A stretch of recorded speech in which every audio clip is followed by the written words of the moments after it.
Just in the preliminary here, not a whole lot of details that I can share. We'll just give you the basic facts, not a whole lot of commentary afterward. Officer Garrett Parton, Garrett, Minneapolis Police Public Information Officer.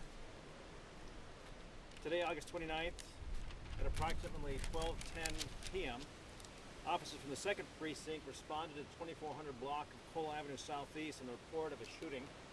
Officers arrived and identified an adult male in his 30s with potentially life-threatening gunshot wounds. Officers provided medical aid to that individual until he was transported to the hospital. And despite all life-saving efforts, that male, did die at the hospital. Our preliminary information indicates that the deceased male and an adult female were in a verbal altercation when that erupted into gunfire. The male and the female are known to each other. The extent of that relationship is something that the investigators are trying to determine. The female was still on scene when police arrived, and at this point she is currently with homicide investigators. The forensic scientists from the Minneapolis Police Forensic Division have responded to collect evidence and process the scene.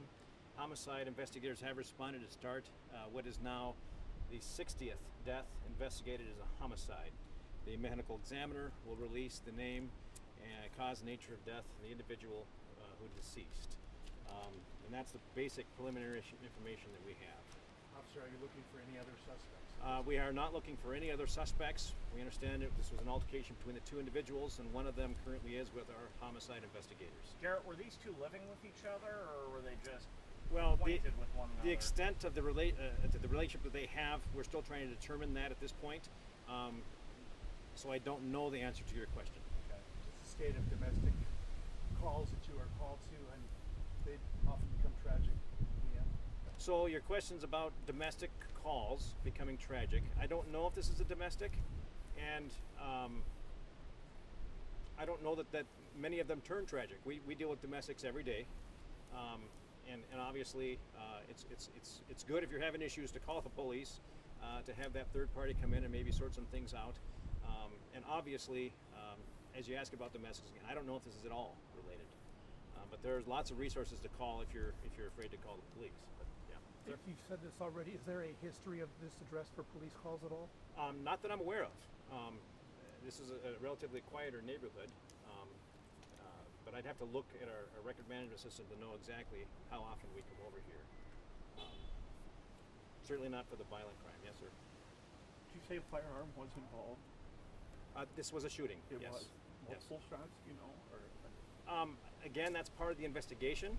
I've heard differing reports, and we're just trying to figure out exactly what happened in that regard. Yes. So, the woman pulled the gun on the victim here or no? Again, that is part of the investigation. We know that a verbal altercation turned into gunfire, and we're trying to figure out exactly what transpired. Again, like I said, we have very limited information at this point that we can share, but our investigators are actively involved in questioning now. Do we have an age on the female? I don't. Did she surrender peacefully? She was on the scene, and from all indications, there was there was no issues. was she the 911 caller? I don't know that. Okay. I don't know that. Yep. Anything else you'd like to convey? I can't. I'd like to give commentary, but because I don't quite know the nature of this, I don't want to venture into making a comment that doesn't fit. But I appreciate the opportunity. Thank you. Thank you. Thank you. Thank you so Thanks, much. Garrett. Appreciate your time coming out. Wish